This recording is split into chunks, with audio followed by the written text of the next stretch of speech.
Another important data set that has emerged over the last year is the longer-term follow-up of the Resonate-2 study. As a reminder, this was the randomized phase 3 trial of older, frailer CLL patients needing frontline therapy, where patients received either ibrutinib or chlorambucil. This study was previously reported to be a positive study and led to the frontline approval of ibrutinib. And more recently, we saw about 4 years of follow-up on these initial patients, about 135 or so that were treated with ibrutinib. Of course, the ibrutinib arm continued to look better than chlorambucil, as we expected. But I think what was more important was looking at some of the longer-term follow-up numbers. And these suggested about close to a 90% rate of progression-free survival for the ibrutinib patients at 2 years, with ongoing durable responses in many of these patients now at 4 years or longer.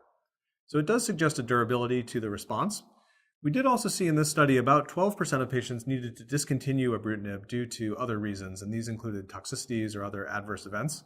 So we need to be mindful of some of the toxicities of ibrutinib, and these include atrial fibrillation, bleeding risks, and other things such as the myalgias, arthralgias, infections, and rash. And so these are considerations as we manage patients with ibrutinib. As these toxicities arise, it doesn't necessarily mean that we need to completely discontinue the drug, but sometimes we need to pause and discontinue temporarily, allow these side effects to recover, and then think about resuming, sometimes with a dose reduction. But with most patients, we can get them through these ibrutinib toxicities over time, and they tend to do well in the long term.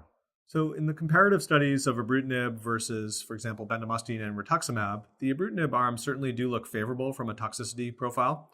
We tend to see lower rates of cytopenias from ibrutinib compared to chemoimmunotherapy. We see lower rates of febrile neutropenia and more serious bacterial infections. So all of that is favorable. I think also the convenience of an oral therapy is an important thing for patients compared to infusional chemoimmunotherapy. So I think as we look at the longer term patients on ibrutinib, in general, they tend to do quite well. We do not tend to see cumulative toxicities, but we do have ongoing risks of bleeding and bruising and things like atrial fibrillation, as well as hypertension that can develop later in the course of ibrutinib. And so these are things we all need to be mindful of in patients who are on longer term ibrutinib therapy. So in terms of the different toxicities of ibrutinib, atrial fibrillation tends to be one that we can manage. Usually it does require interruption of the ibrutinib, at least temporarily.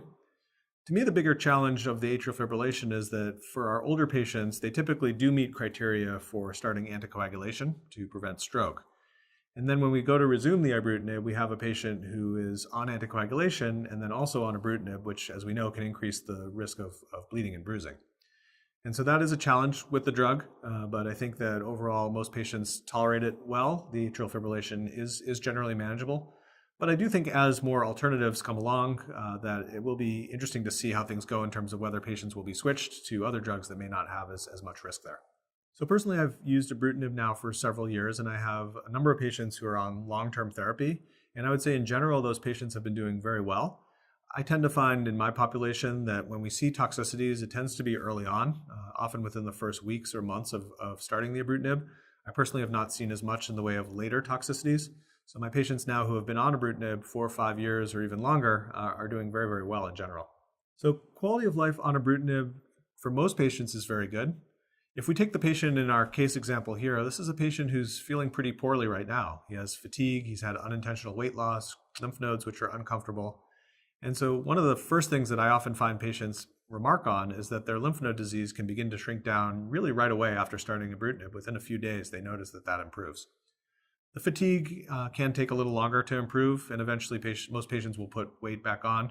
But quality of life-wise, patients tend to do very well on ibrutinib if they're tolerating the drug well. Chlorambucil is also a pretty well-tolerated drug, but it's not something that we use very widely. As we compare ibrutinib to bendamustine and rituximab, I think the quality of life is different. With bendamustine and rituximab, they are coming in a couple days out of the month for infusions. There are other toxicities and fatigue and nausea and things like this. With ibrutinib, I find that it tends to be well tolerated for most patients, but there are some other sort of more nagging side effects that we see. So we can see diarrhea on ibrutinib, which can be seen in 40% or so of patients.